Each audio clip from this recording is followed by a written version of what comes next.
My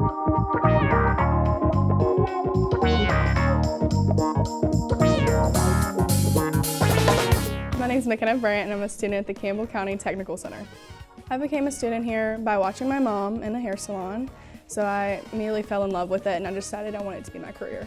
Just watching everybody come out and just change, and they love the way my mom could even make them feel about themselves even if they didn't have any love, that's something they felt was missing. So it just made me just fall in love with everybody, just being happy with themselves and finding something they loved more.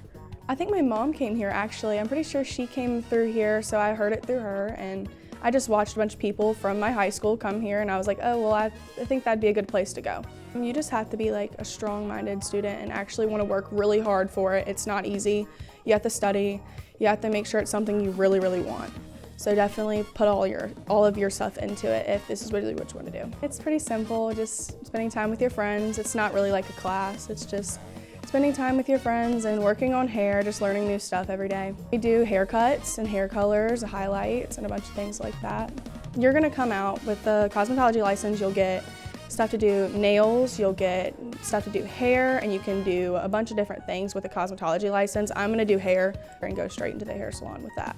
I would say it's a very good place because you get to meet new people and you get to have customers come in and get their hair done, and it gives you the practice that you definitely will need for the hair industry. And you also, it costs nothing, so it's like a very good place just to learn if you're trying to just see if you want to do it for the rest of your life or just see if you want it just for a little while to do through college or something like that.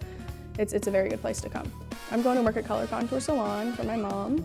I see myself at least taking over the hair salon in the next maybe 4 years. I'm going to be in this industry probably for the rest of my life. I'm probably going to do a bunch of diva cuts and curls and extensions and stuff like that, basically base my hair career off of those. It's like art. It's really fun to be able to just basically paint somebody's hair and just do what you want with it, and it just makes something cool painting. I just love it. A good fit for cosmetology is someone that definitely is an artist and wants to further dreams with it, and someone that has good grades and really wants to work hard in life. It takes a lot of hard work.